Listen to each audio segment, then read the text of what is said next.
Welcome to the Coast Podcast. I'm Emilie, a virtual assistant agency owner who left Amazon in 2019 to build my dream. And I'm Whitney, a freelance writer and communications consultant who never felt at home in a cube farm.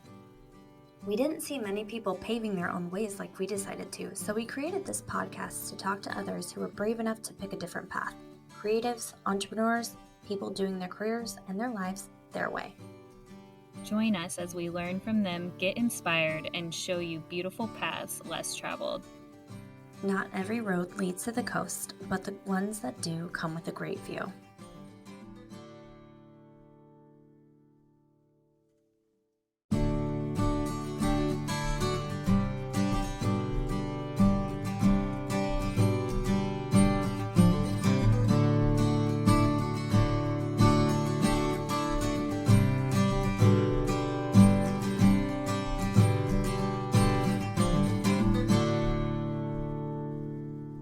Hello, everyone, and welcome back to the Coast Podcast. My name's Emilie Given, and I own a virtual assistant agency outside of Lynnwood, Washington.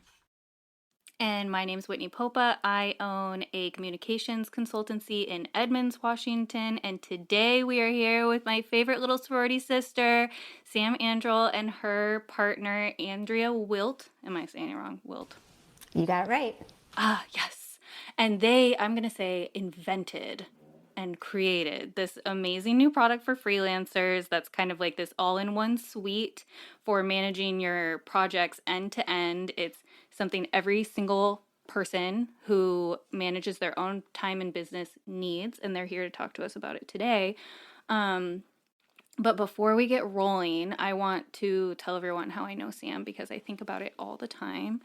And I was a senior when she was a freshman coming through recruitment in the sorority at University of Idaho. And I want to get into this with you guys too, because I believe you're probably both this way, but I find myself to be obviously like a very intuitive person. She walked in the door and I was like, we must have her. And I just felt it, even if I don't think I even was paired with her at all throughout recruitment. And the year before I was head of recruitment for, Panhellenic, which is the governing agency of the fraternities and sororities. We call ourselves technically a fraternity, with the sororities on campus. And so everybody was mean and scared of me that year. And then by the time Sam's class came through, I was able to be back and recruiting. And I just saw her and it was like, let's get her. And thankfully she liked us too. And then she became president, of course. So it makes sense that she went on this journey to meet somebody like Andrea and create a whole world for herself. I just always felt really like this girl is going to go out and get things in the world. So I'm really excited to talk to you both about what you've created and how you got there. That's so sweet. I feel like even if we didn't chat during recruitment, you found me very shortly after. Yes. Took me under your wing, showed me around. Yeah, I stalked you. And then when you were living in Seattle for a while too, because you're going to tell us both your journeys of how you got here, but you were in Vegas for a while after you graduated, and then you moved to Seattle for, was it a year or two? And we would meet up for lunch. Yeah, I was actually there for 6 years. 6? I know, wow. It feels like a blip, but it was my entire early 20s. Okay, well, great. And along the way you met Andrea. So why don't you guys tell us all about your relationship and how it became Harlow, this thing that we all need. And I know that I signed up for the beta and I signed my virtual assistant up for the beta. And I think Emilie signed up for the beta too. Yes, I know. I was so excited. Emilie's like, I'm on the list. You'll see me there. Great. So Andrea and I actually met about 8 or 9 years ago now.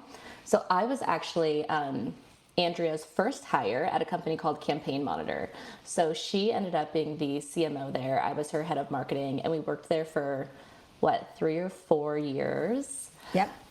I actually hired Sam before I even started, before I had even gone to my first day of work. She was packing to go on vacation. She was like, hey, I'm going diving tomorrow, but I wanted to chat with you. You're hired. I'll see you when I get back. Yep. And so Sam came and worked for me, and she was up in Seattle and I was in San Francisco, and we just like instantly connected, and I knew that I could totally trust her. And so I kept giving her more and more and more responsibility, and eventually she took over like a pretty large part of the business for us. And after 3 or 4 years, I think we were both ready to move on. And I left first, and then Samantha was a fast follow, and we decided that we were going to go out and start our own consulting agency. So interimly was actually formed 3-4 years before Harlow, which is what we're going to talk about today. But Samantha and I went out and started consulting. Yeah, so it was actually my first time freelancing in my career. I've had like a ton of side projects throughout my career, little things that I ran here and there to get experience, but really my first time truly freelancing.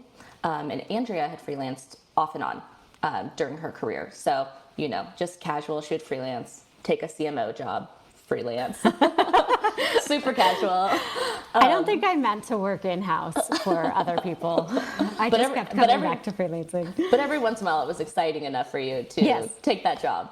But I honestly, it was great for me because I got thrown into freelancing. We got thrown into running this consulting business. But Andrea had a ton of experience, right? So I was lucky. I had a mentor. I had somebody that I could trust. I had somebody to help like walk me through it. But even though Andrea had been freelancing off and on, we realized there was so much to figure out for our freelancing business. Yeah, absolutely. Like this was a new freelancing experience for me. The first time, like I was totally on my own. I actually did a lot of subcontracting. And the second time I was freelancing, I was also on my own, but I was doing different type of work. And so this time around, Samantha and I decided we really wanted to focus on demand gen services. And like I said, this was the very first time I was doing it with a partner.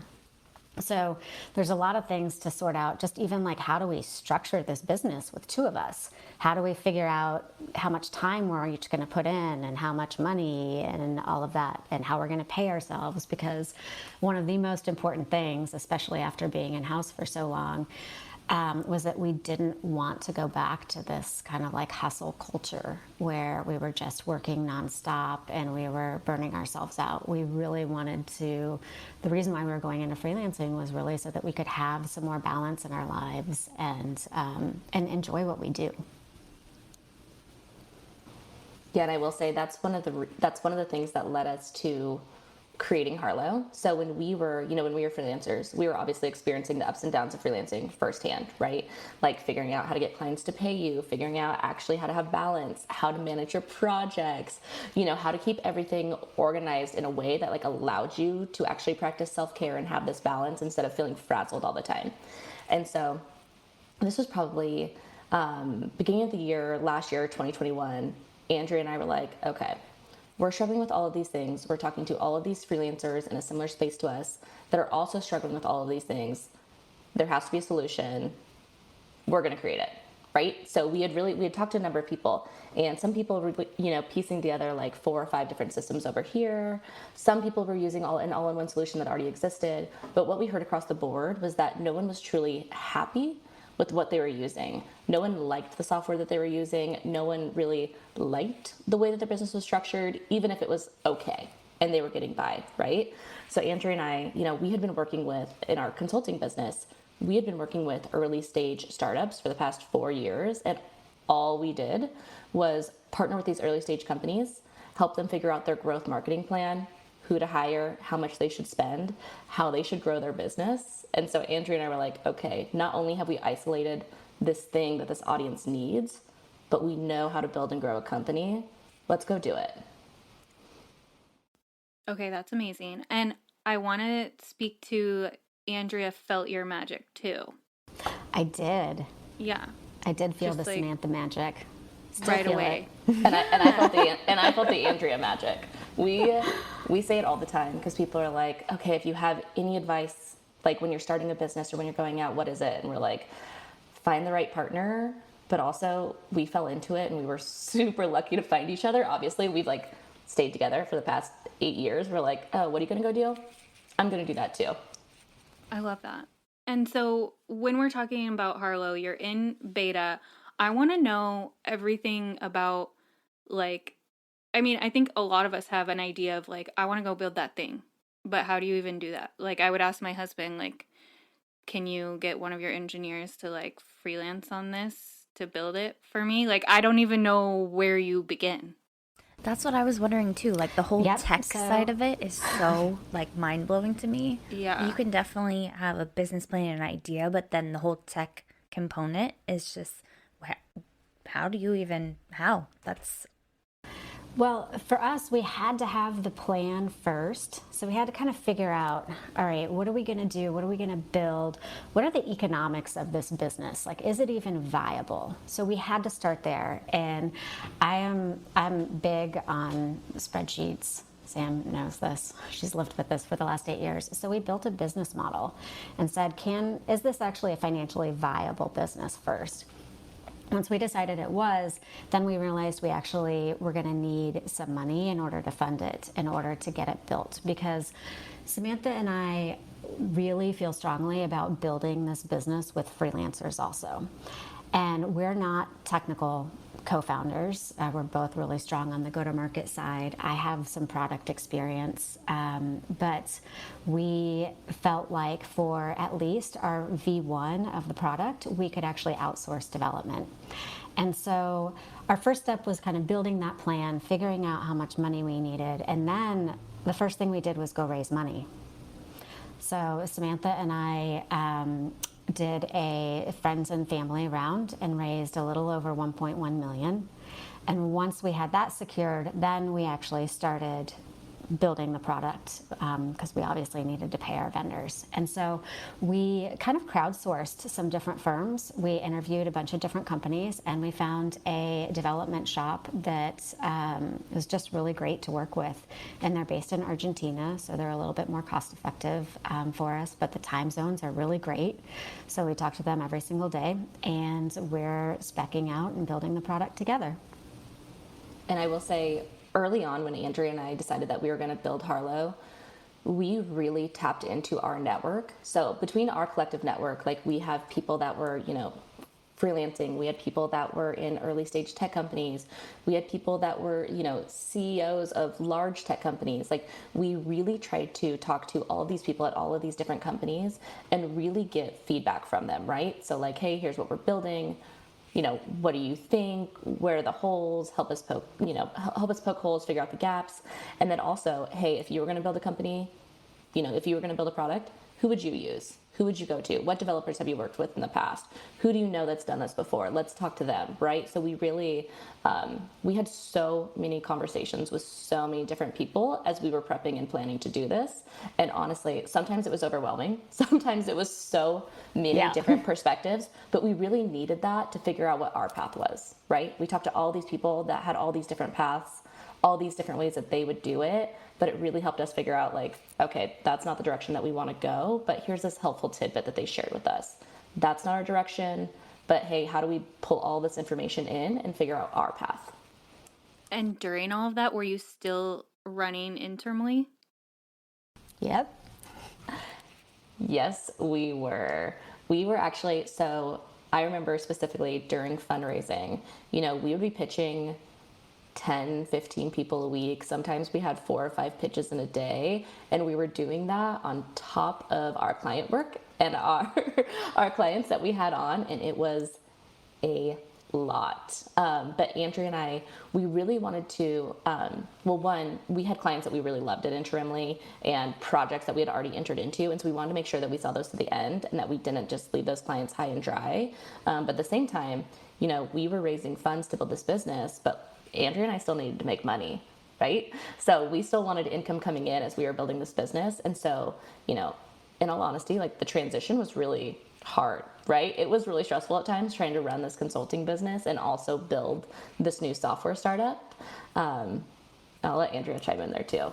Yeah, I would say at the end, we were just so excited about Harlow that that's all we wanted to do. And so the client work was a little less exciting for us. So in October, we actually wound things up with our final client, and we've been focused only on Harlow since then. I can't even wrap my head around like the leap of faith this all is, and like what a major thing you're doing. So first of all, props to you, because it's huge and impressive, and I know it's just going to take off. I have kind of a random question for you, and then I'll let Emilie chime in because she always has like a lot of practical questions. But my question that I keep thinking about, so Sam will know, like my best friend, when she moved to San Francisco when we graduated college, she's from a small town in Eastern Washington. She stayed in her apartment because she was so freaked out about going anywhere. She didn't have a job yet. She went there for her now husband. And I'm going to get to my point. So we all got Wii's when we graduated from college, and she would just play the Wii like in her apartment because she was so freaked out to go anywhere, and it would tell her to take breaks. So I'm like, as you're talking about Harlow, and you get offended about the breaks, like same with Netflix. They're like, are you still watching? Do you still want to watch? I keep thinking about the way that you're positioning it. And this is me getting way far down the path, but like you're both so intuitive and really, Emilie talks about this a lot too, into like, she calls it work-life harmony, into freelancers, and I'm really bad about it, taking breaks.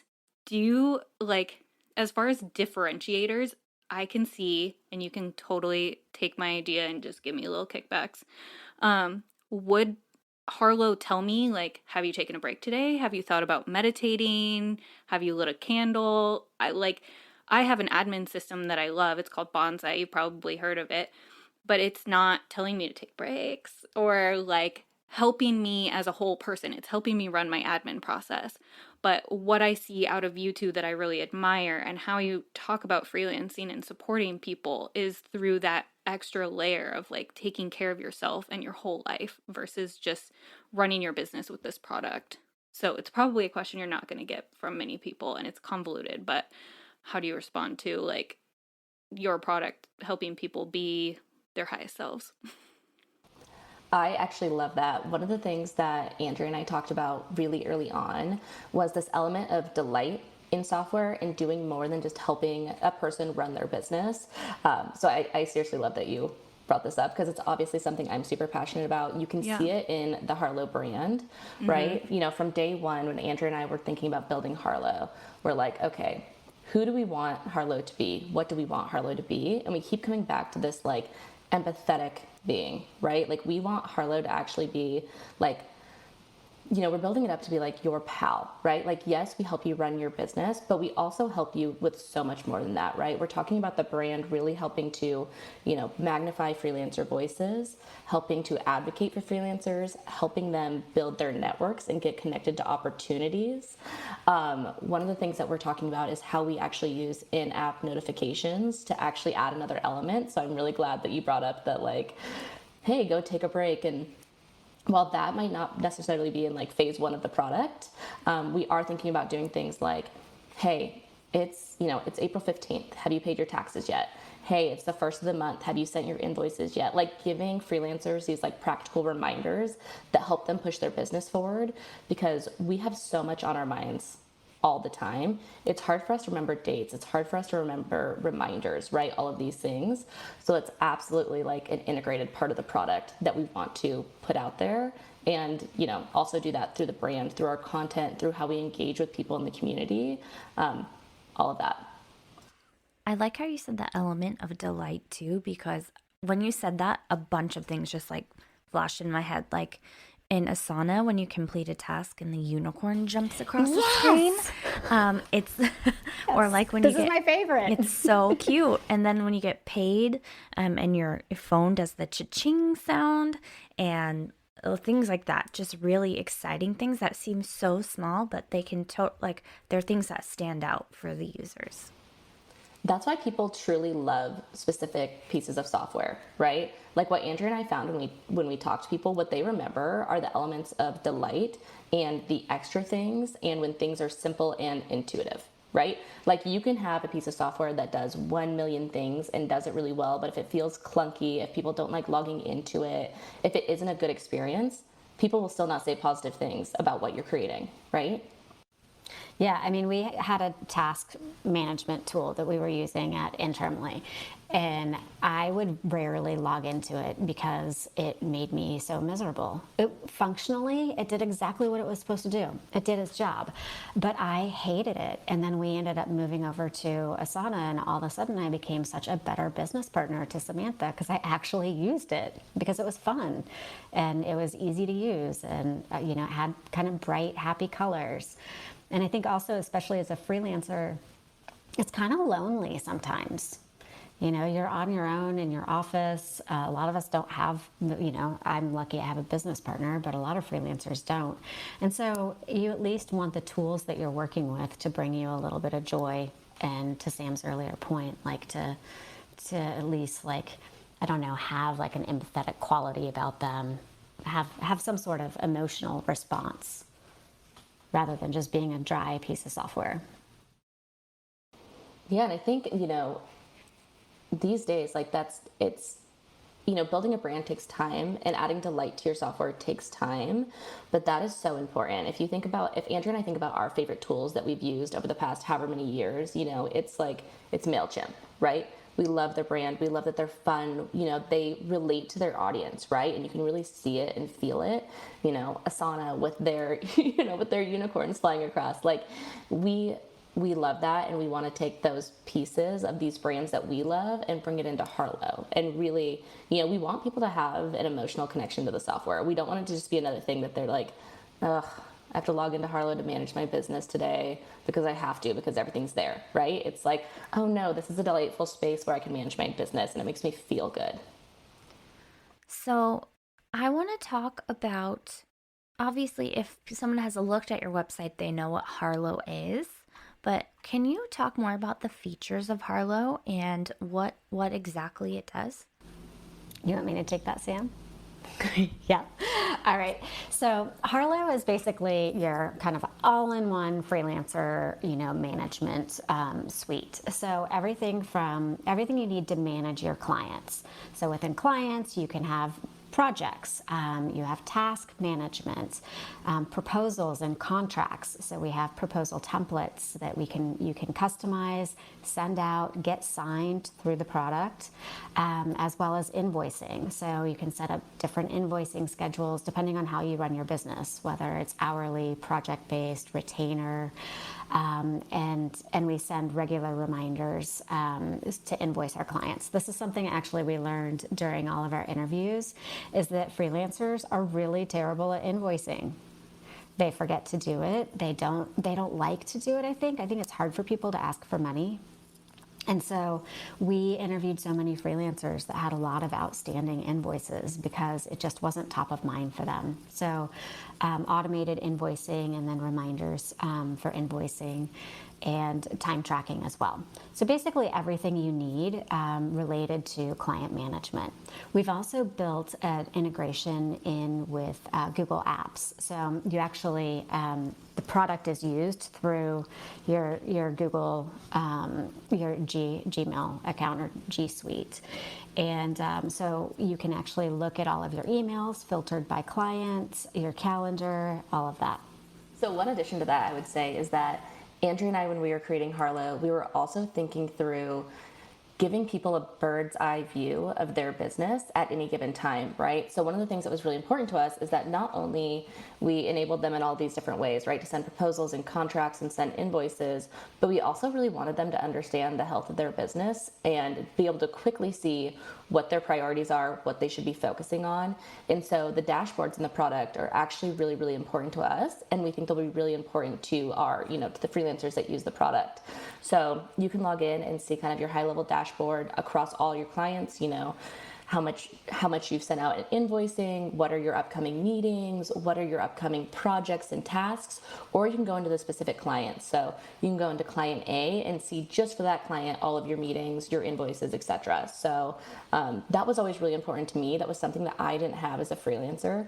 I didn't have somewhere to go to just understand the health of my overall business or where I should focus, right? We had a spreadsheet. We had a spreadsheet, or we had a task management system over here, and then I had my calendar over here, and I really wanted to pull it all into one place, like one intuitive dashboard, so that I can log in the morning and figure out what I need to do and how to start my day. And my follow-up question was, does it also act like as a pipeline for so when a client first comes into your funnel, like a CRM in a sense? It can, in the sense that you can easily like input your clients and their contact information. You can set clients as active or archived. And so all of your client, like prospect contact information can be there, as well as proposals prior to signature. Awesome. Interesting. And then can you tag them for follow-up? Yeah, you can create different tasks. So just like you have in, Asana or any task management, we've got all of that basic functionality with due dates. You can actually associate time to your tasks. So depending on how you run your business, if you say, hey, this project has these 5 tasks, and you can just time track against them and then roll that up into an invoice. So there's a lot of interesting, cool things that you can do. What about, here's something I'm running into right now. I'm working on a project with a friend who is a web developer, and she's going to be making a website for our client, and then she brought me on to do all the copywriting. I actually was the one to refer the client.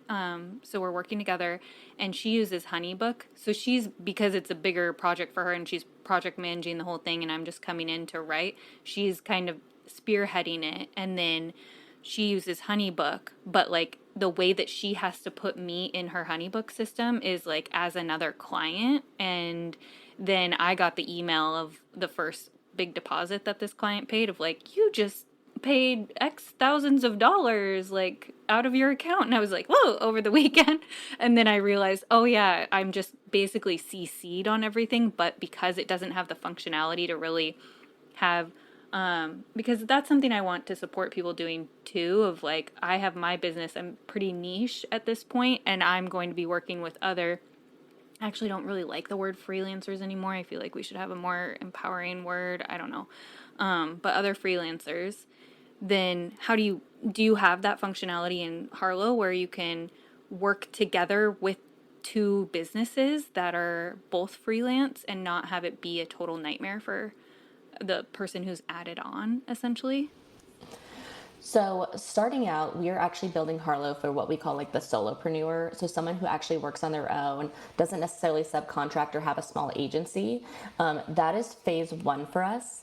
Phase 2, so the way that Andrea and I go about really any business we've ever created, and specifically Harlow, is we want to start with a really focused approach. So out of the gate, Andrea and I really wanted to create Harlow for this like B2B solopreneur.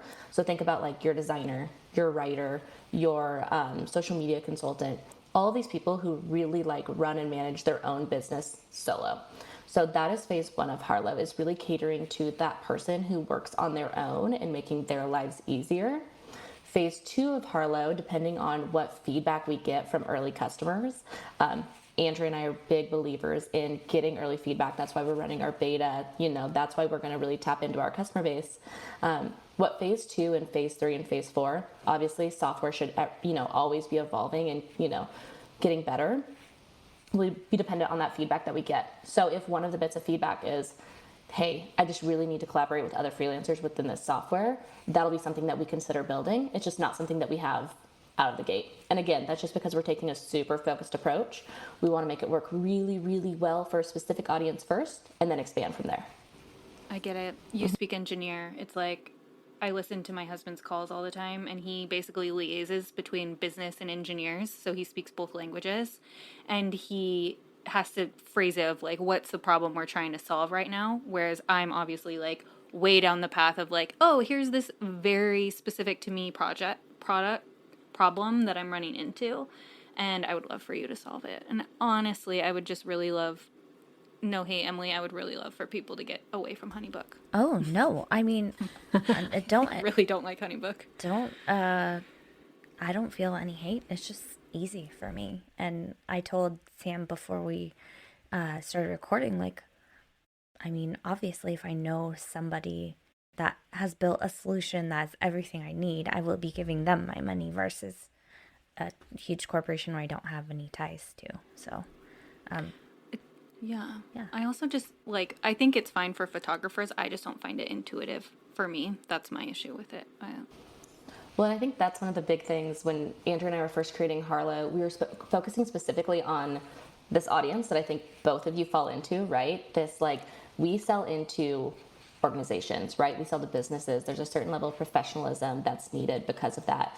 There are certain things that we handle, you know, payment terms and maybe multiple points of contact and all of these other things that some of these other tools just don't cater to or weren't built for, right? So from the very beginning, Andrea and I said, okay, we're building a tool for this specific audience, and that's what we think is going to be the differentiator, right? So other people have found these other tools that they can plug in and that can fit and can work, kind of like you guys said, right? You both use other tools. You're like, yeah, it works. I'm not married to it, but you know, it works for what I need right now. And Andrea and I want to take that to the next level. So we don't want people to just say, it works. I manage my business. You know, it's okay. We want to say, like, oh, this company speaks to me. This company uses my language. This company knows how I run my business. And this solution is actually for me.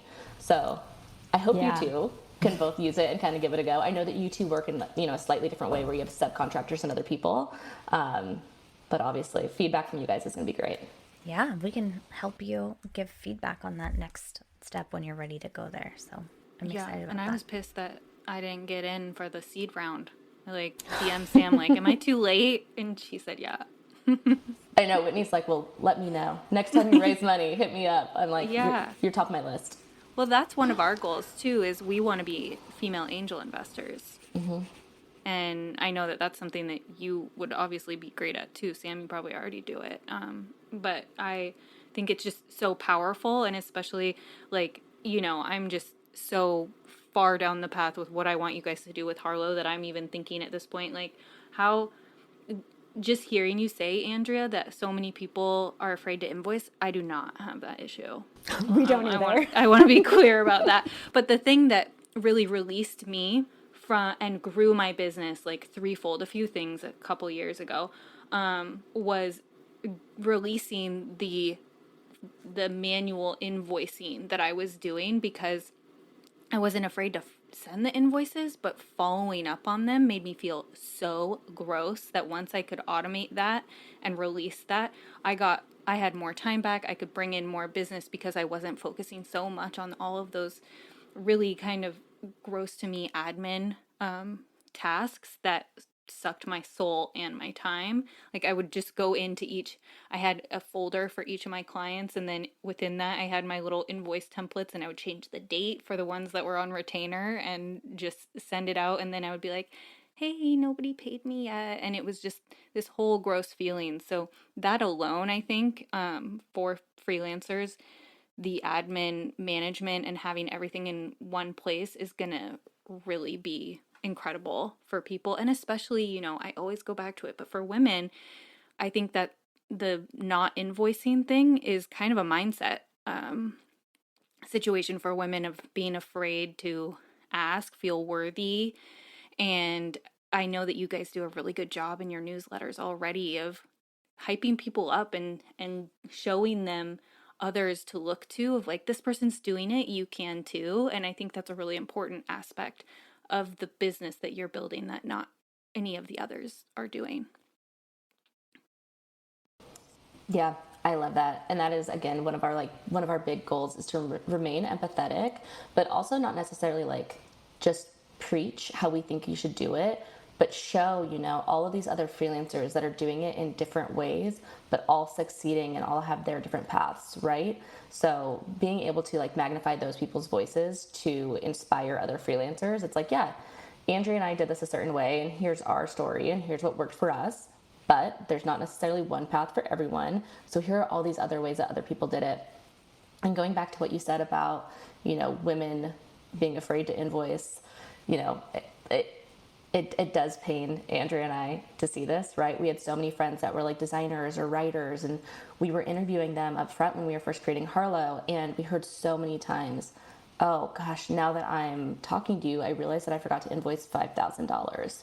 We had somebody who told us that they had not invoiced $30,000. And Andrea and I's hearts sank, right? We're like, because one of Andrea and I's favorite parts about consulting was getting paid, right? Get that Like one money. of the reasons. Yeah. Yeah, Yes. Emily's face, I was like dying laughing because she was like disgusted. Like, Uh-huh. what? Well, and like, Andrew and I wanted like flexibility and freedom when we went into freelancing, but guess what? We also wanted to make money, and we also built a business where we actually made more money than we did serving as, executives at a company, right? So there Way was more like, there was a, money. Yes. Infinity Way yes, percent. more money. And we need to talk about that more as women too. Like all yes. women should be generating wealth. They just should. 100%. And so that is something that we feel so passionate about, is like enabling people to get paid, enabling people to understand their worth, enabling people to have conversations about rates and pay and whatever it is, and just like opening that up. And I know a lot of freelancers are starting to do that. I can see it on social. I can see it in my network that people are starting to have really open conversations. In a lot of freelance communities out there, Peak Freelance, Superpath, they have actually recently, they've done surveys, they've collected information and have tried to, give that information to the public. Hey, here's what people in your same field are charging. If you're not charging that, you should start, right? Or here's how you get there, or here's why these people charge that. So I love that we can tap into these communities and these people that already exist that are spreading the word, and then also spread the word ourselves. We're really big on enabling people. Yeah. We brought into the co-working space in town that I helped to manage, we brought in a female coach. Her name is Emilie Queer Coney, and she gave this really excellent money tip that I've been telling people as much as I can, of like, women go out and we talk to other women about what you're charging.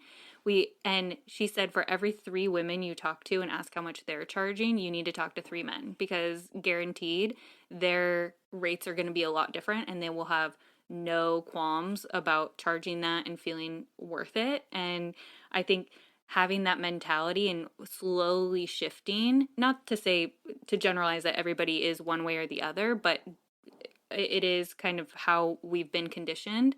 I really took that tip and was like, oh wow, let me go out and ask those questions and get smarter about how I'm running my business and what I think my time is worth at this point. And I think there's a lot of opportunity for Harlow to be part of those conversations as well.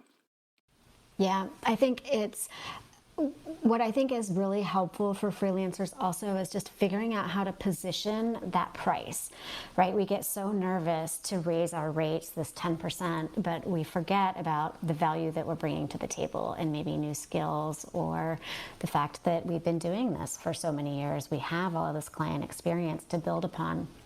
And so I think it's important when we talk about like raising your rates, is like how to go about packaging that up so that it makes sense to your client as to like why your rates are your rates.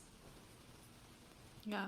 And helping them understand your magic too, because I don't really want a client that's going to be questioning my rates. I actually just had a conversation with a potential client that I ended up signing for a reduced scope because they were questioning my magic a little bit. And I was like, this doesn't seem like the right fit for you the way we currently have it outlined. And I actually took time away to be like, is this something I want to do at all?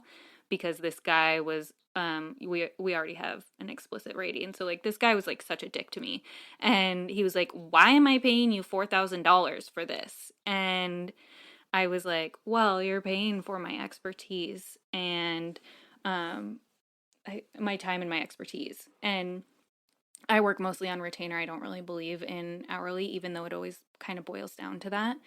But it was a conversation that I was ready to navigate, but I'd had so much like corporate PTSD from other bosses telling me what I was worth and why. And I had to really take that time to marinate on what he was saying and decide for me, because I also believe everybody, especially freelancers, has different ways of attracting their clients that work for them.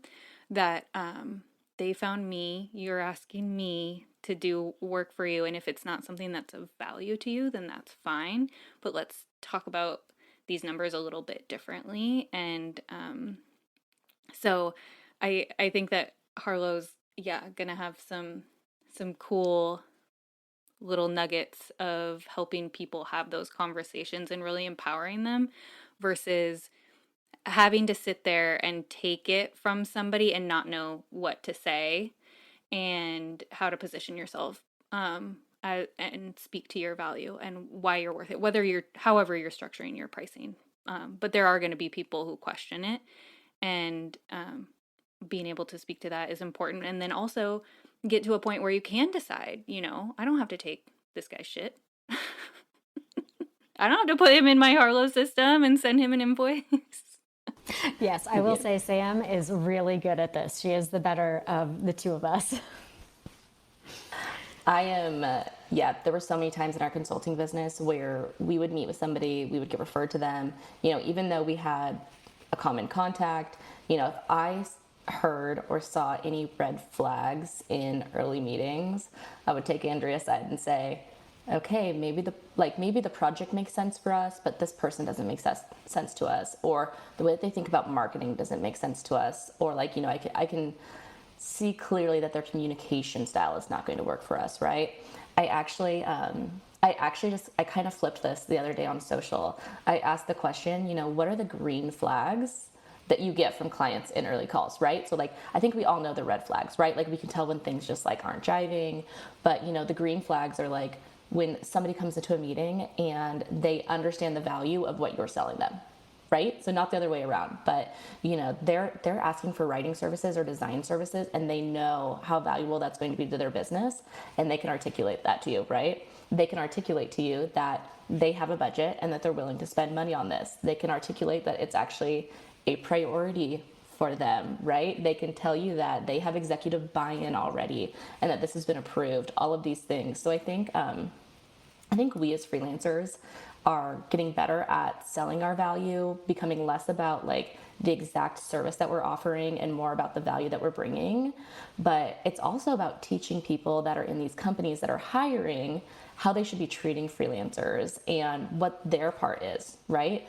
The client and the company has to show a freelancer that they're going to actually care about their work for that freelancer to work with them, right? So I think as we obviously get more experience as freelancers, obviously the first year everyone's it's kind of this feast or famine mentality. You just need business, you need to pay your bills, you need money, so you kind of take anything that comes your way, and then you start connecting with your community and you start learning, right? And you're like, oh, okay, it's actually better if I don't do that, and I could just raise my prices and not take on so many clients.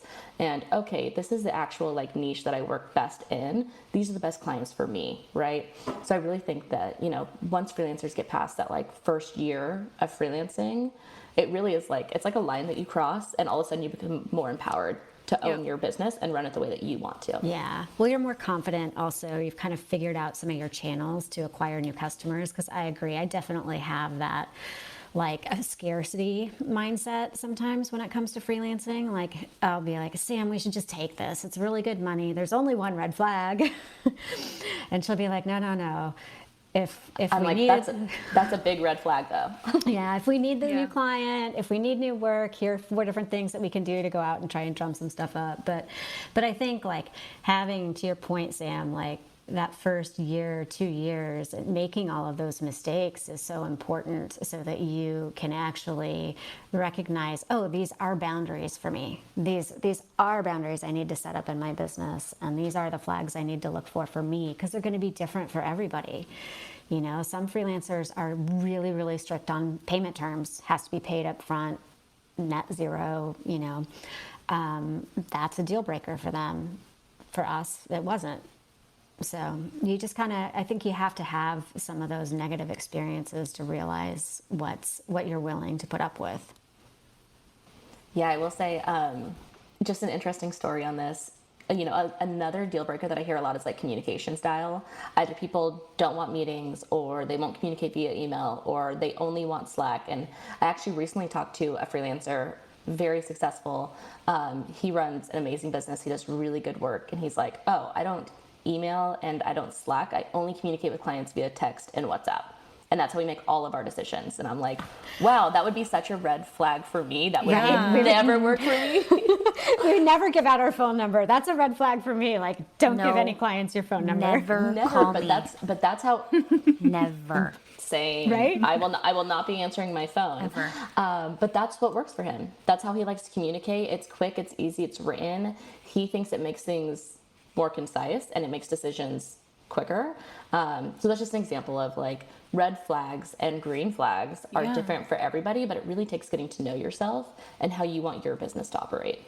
Yeah, that's such an important element. And I think what Sam and I really have in common that was one of the most beautiful parts of being in the sorority was that we believe everything is a mutual selection process. I go through my whole life thinking that too, of like, if this client isn't the right fit for me, I get to make that decision too. I'm in charge. I have to like give myself these little mantras of like mutual selection process all the time. It's like such a little euphemism for such a big thing. You know, they're coming to you or however you find each other. But at the end of the day, you have agency and decision-making power too. And what I love seeing about this whole product is knowing that the people at the foundation of it really live intentional lives outside of this product too. And the product will help a bunch of people solve problems, but you two are living with intentionality every day as well and walking your talk, which is so cool. You're not just some developer like, oh, I think I could make money over here. We like to call it drinking our own champagne.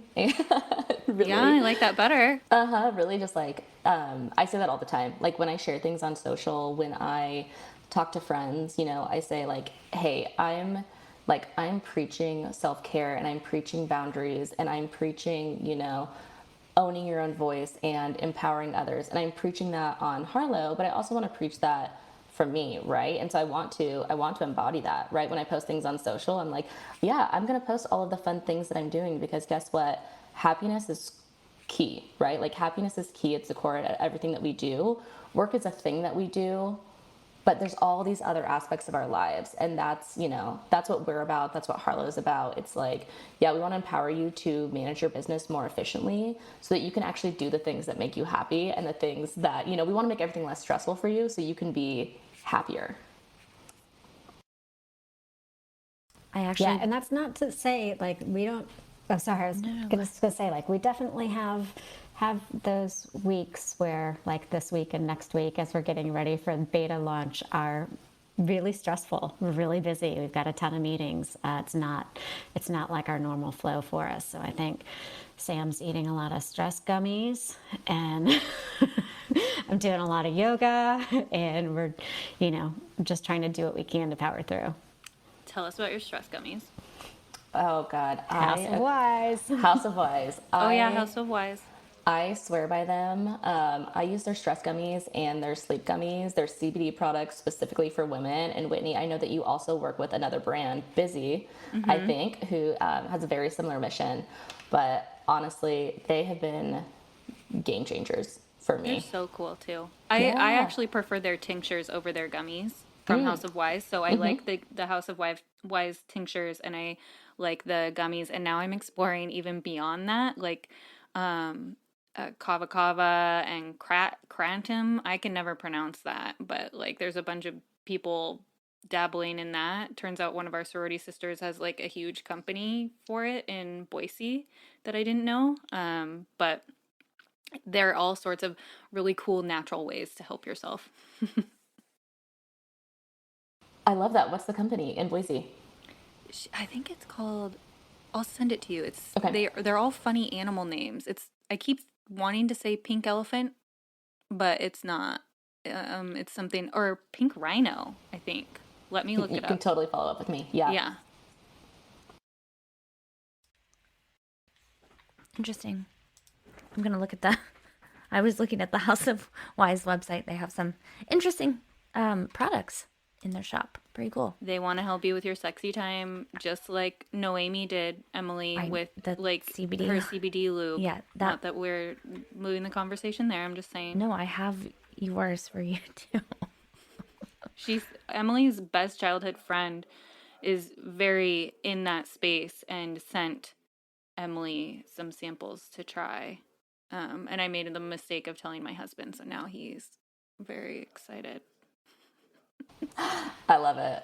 I love it. If you actually, if you follow Amanda Goetz on across social, I'm pretty sure you do, Whitney, because I feel like we've talked about this quite a bit.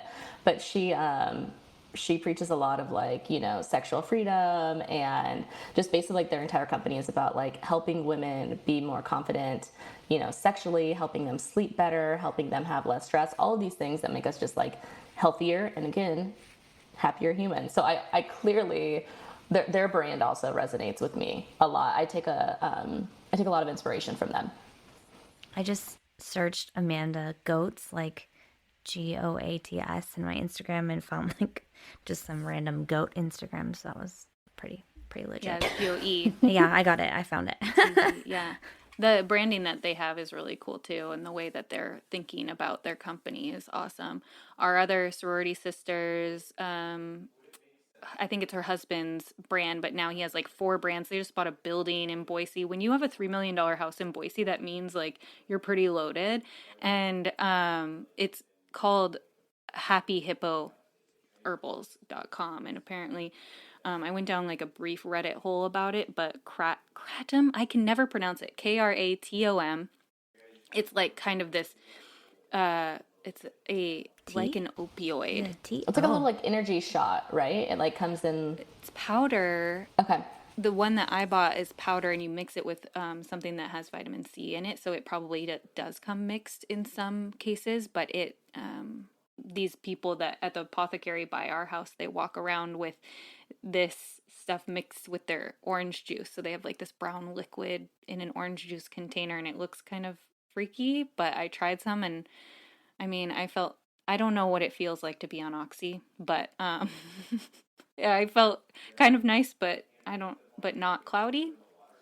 I don't think it's for me long term. I'm more of a CBD person, but what I'm happy about is that there's so many different ways for people to support themselves, like in their wellness journey, that don't involve harder drugs and things that will eventually catch up to you and kill your liver and things like that. So I love that there are ways that we can all add that kind of, like, I can see you guys having in the Harlow newsletter, like, about a section about House of Wise. You probably have, in how, like, this supports people throughout their workday and just allowing people to show up as their whole selves, which is something that I always had issues with in my corporate life and why I ended up leaving. And I think intuitively I saw that in Sam when I first met her, of like, she's going to go her own way.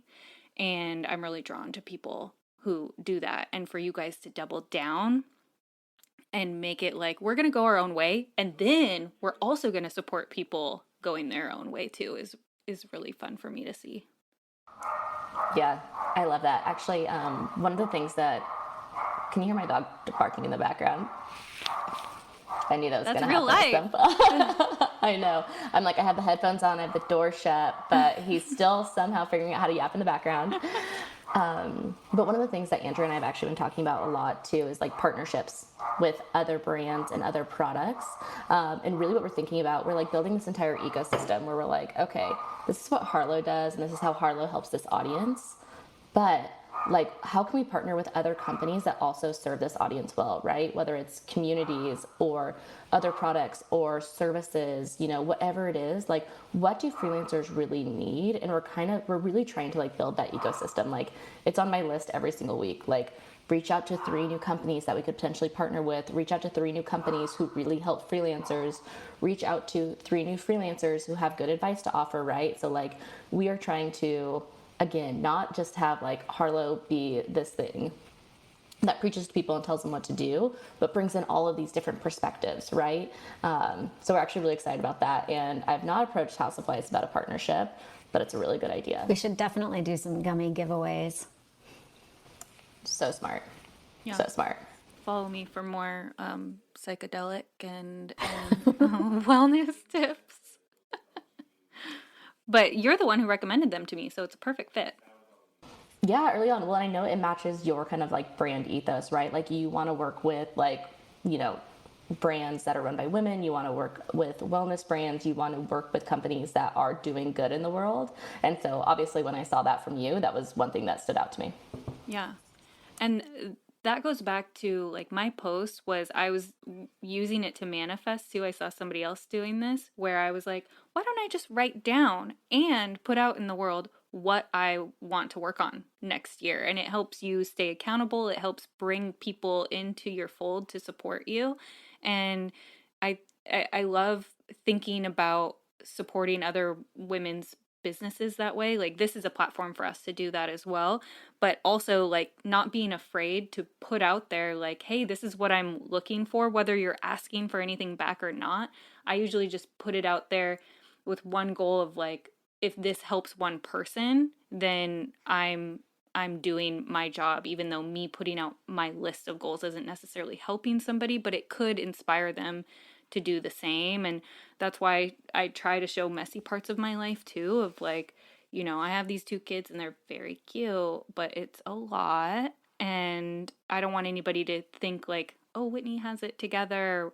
You know, I do to an extent, but I like to empower people in ways that make sense to me and can just be a little nugget that people put in their brain and or on, my mom likes to say on your shoulder and decide whether you want to keep it or brush it off.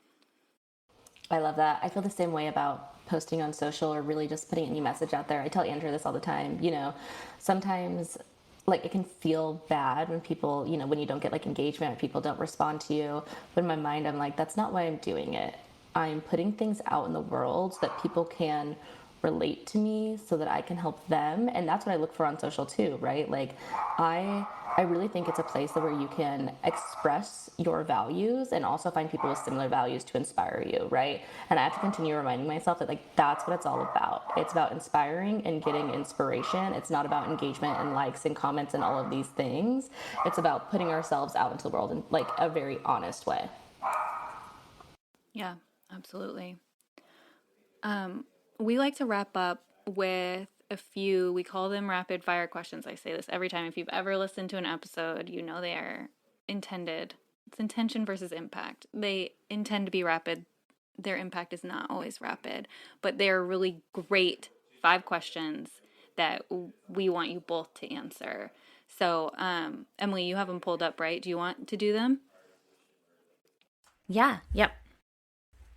Okay, here's the rapid fire, quote, quote, rapid fire questions. What are you proudest of in your business right now? I am very proud of the fact that Samantha and I raised over $1 million, and we did it in a way where we have over half of our cap table is female. That's something that I'm super proud of. Yep.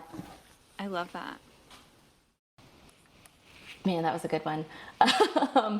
I would say I'm really proud of the impact that I can see that we're already having on freelancers. I get a ton of people reaching out, whether it's through email or direct messages or just responding to me on different social platforms or responding to Harlow and telling us that the content that we're creating and the brand that we're creating is helpful. And that's so meaningful to me. Okay. So the second question is, tell us about a book or a book you read or a podcast you listened to recently that changed the way you're thinking about your life or your business. Andrea, I'm going first because I don't want you to steal mine. because I recommended you listen to this. Yes. Andrea recently recommended that I listen to a specific Glennon Doyle podcast on happiness. So she talks to a professor at Yale about happiness and just how the nation's struggling with happiness and how to kind of flip the script on the way that we think about our lives and how we schedule ourselves. So it's very much about, you know, putting happiness and the things that fulfill you at the forefront of how you schedule your life. And then the things like work or appointments or things that we have to do come second, right? So it was all about prioritizing happiness, and I really needed it at the time, and it was such a good message. I have recommended that podcast episode to so many people. I would would say I recently read a book called You're Not Listening by Kate Murphy, and it's about listening, or how we don't listen, really, in communication. And that one has just stuck with me, just some little nuggets in there about really being present in conversations and really trying to hear what the people are saying rather than making assumptions. Yeah. I love that. Tips. Yeah, tips about listening to, we tend to, I'm going to butcher this, we tend to listen to reply, not to respond. Yes, not to consume. Yeah, and you're kind of in your head of like, what am I going to say now, instead of really listening to what I'll check that out, because I have a big goal reading this year, and I love those types of books. Thank you. What would your last meal be? Oh my gosh, this one's so hard. Probably like a giant piece of braised meat, potatoes and fresh roasted veggies, champagne, and then something really decadent for dessert. Andrea loves dessert. I do. She's got a sweet tooth. And a fun fact about Andrea, she is actually an amazing cook and baker. She is very multi-talented.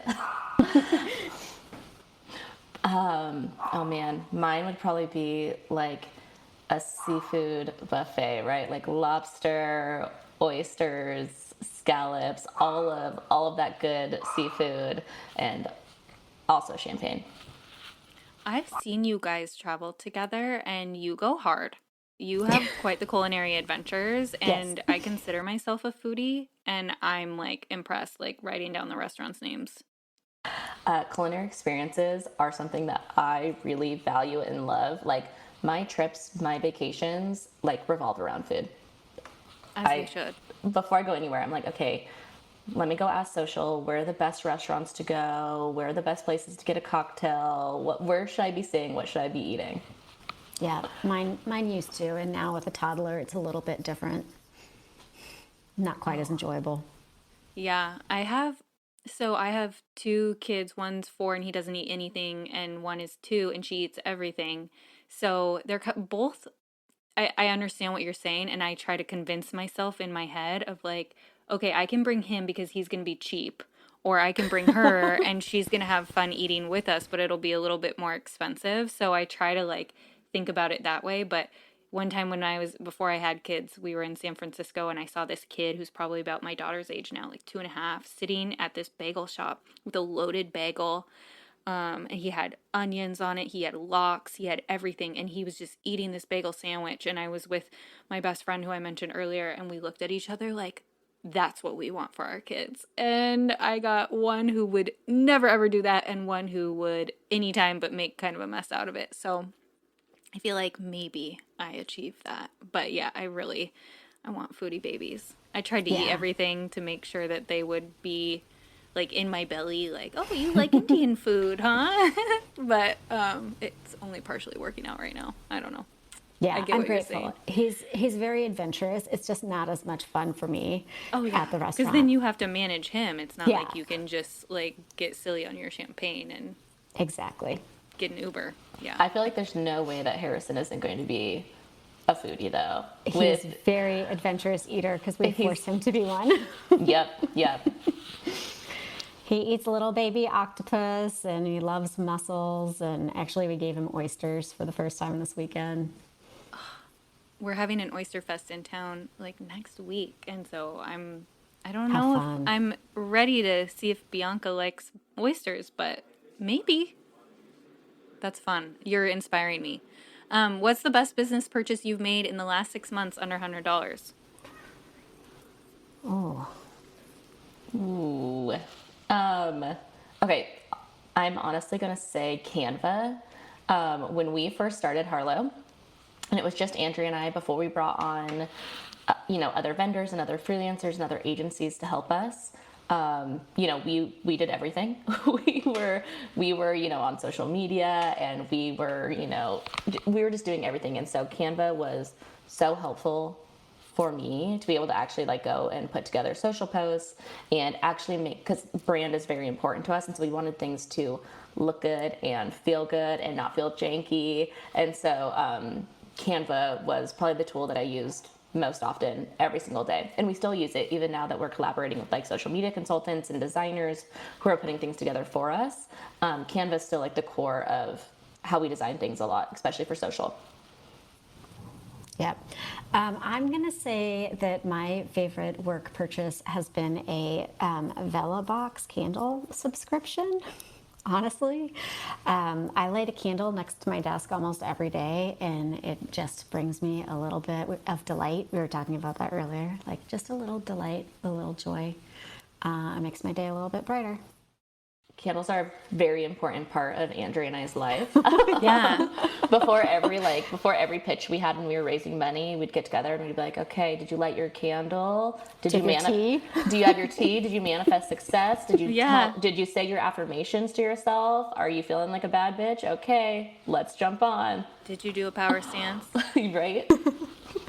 That is absolutely a business purchase, and that's something that I keep talking about too. I just wrote a blog post for our town on like from CPAs giving tax advice, and it was hard for me, but thankfully I just like interviewed them and they told me, and I tried to figure out how to like word it so that people would understand. But that's what I'm looking for, is an accountant who will tell me, yes, this is a business purchase. Because it is, right? I mean, my I husband just slide it in there. I don't tell Kendra.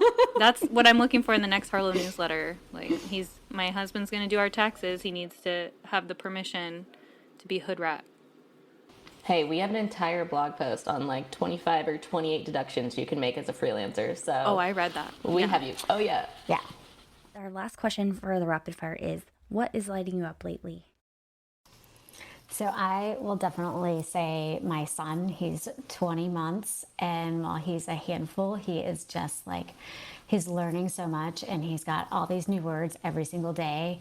And last week, he saw his shadow for the first time, and his mind was blown. And it was just so cool to watch him like learn and explore. And there's these kitty cats up the street that he wants to go see every single day. So anytime we walk by, I'll say, kitty cat, and we have to go look in the window to see if the cats are there. So the little simple joys, that's what's lighting me up. The language explosion. Yes. And I have to give you props for working on this company and working at two companies at the same time that you built while being pregnant and having an infant. I just realized that. Yeah, in a pandemic. It's been a weird 2 years. Yeah. That's the understatement of the century for sure. Yeah. Andrea is a superhero. I always say that, like, she and I we have so many things that are aligned, right? And like the way that we think about things, but she's doing everything with with an infant and then a toddler, and I'm like, oh wow, I'm preaching these things, but I'm doing it, on my own, and it's like that alone makes the perspectives different. So I'm always telling Andrea, I'm like, you have to share your perspective because it's so valuable and so unique and something that women really, really need to hear, right? Like, I love when people talk about, doing all the things that we're doing, but also doing it with children and while raising babies and while trying to instill these values in children, right? That's such a special thing. Mm-hmm. While being moms, it's a whole other level. And I remember being in my corporate jobs and like somebody's nanny called out or something was happening with their kid and feeling for them, but not understanding really until I was a mom. And then I was like, so glad that I quit. Yeah, I feel like I need to go back and apologize to all of my friends with children. Like, I had no idea. I had no idea how hard it was. Okay, what's lighting You up? Yep. I feel like my brain's going in 1,000 different directions with this question. Say it all. But I was going to say, I'm going to simplify and say, throughout my life, I've really loved painting. I do painting because it like helps me focus and helps me alleviate stress and really helps me get like clarity in the way that I'm thinking, but also block a lot of things out. And I've started to notice that with Andrea and I, bringing Harlow to this point where we're like launching beta and we're going to launch to the public, and there's all of these things going on, that when I can take, just 10, 15 minutes out to do something like creative, like paint, or even like I have adult coloring books, like all of those things, like just kind of like resetting my mind and focusing on that, which is so different than all these other things that I'm managing, it really gives me like a breath of fresh air, right? It really helps me just recalibrate, reset, and it's so funny because it's something so simple, but something that I kind of go in and out of doing. I always joke that we always have these realizations about ourselves, right? We're like, okay, I know that if I do yoga 3 times a week, I'm going to feel like a different human. But at some point, you stop doing yoga 3 times a week until we're burnt out again. And then we're like, hey, remember this thing that helped us last time? Let's do that again. And painting is kind of like that to me. So when I can work it into like my weekly routine, I find that I'm just a happier and more inspired human. That's why I have a reading goal. Why I put a number behind it, so that I keep myself accountable to the thing that actually makes me feel really in flow, is probably like what I'm hearing from you talk about your painting, because it just makes my mind focus on a different thing and work on different projects and take it off things. And then there's also housewives. So that's also why I have to make a reading goal, because if I don't, then it's all housewives and teen mom. No, I feel you. Like if I don't say, okay, I'm going to paint this week, or I'm going to do yoga, or I'm going to meditate, I'm like, well, I could rewatch, Vampire Diaries on Netflix and fill my time that way, or I could do things that I actually know are productive for me. Mm-hmm. So where can we find you? Where's Harlow? So meetharlow.com is our website. So that's where our resources center is. That's where all of the information on the product is. That's how people, sign up for the product. We're also across social media. So on Instagram and Twitter, it's, Instagram, it's at Meet Harlow on both of those platforms. You can also find me. I'm pretty active on both of those platforms. Each place, it's at Samantha Anderl. But yeah, we'd love for you guys to join the conversation. Follow us. We're obviously sharing, everything that we've talked about today, from product updates to magnifying other freelancers' voices to, sharing deep thoughts on empathy and how we all practice boundaries and self-care better. That's all over our social. Thank you so much for joining us today. It was so great to get to know you. And get to know you before our conversation even started, while we were dealing with some tech issues. But yeah, thank you so much for being here. And I'm personally so excited for Harlow, because I think it's just going to be a wonderful solution for me individually, as well as, the entire freelancing network. So thank you so much for creating it, and thank you for being here. And thank you guys. We really appreciated this chat, and obviously Whitney, reconnecting with you, seeing you, talking to you, so beautiful. And Emilie, getting to meet you was fantastic. It's so nice to meet you, Andrea. Yeah, this was fun. Anybody who's a fan of Sam is a friend of mine. Yep.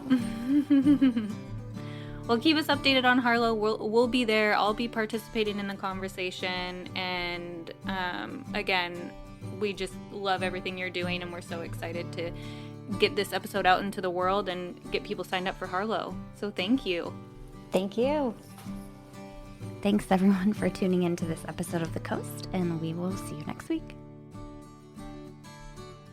This episode's music was provided by Sloan Best. And editing provided by Kayla Shu.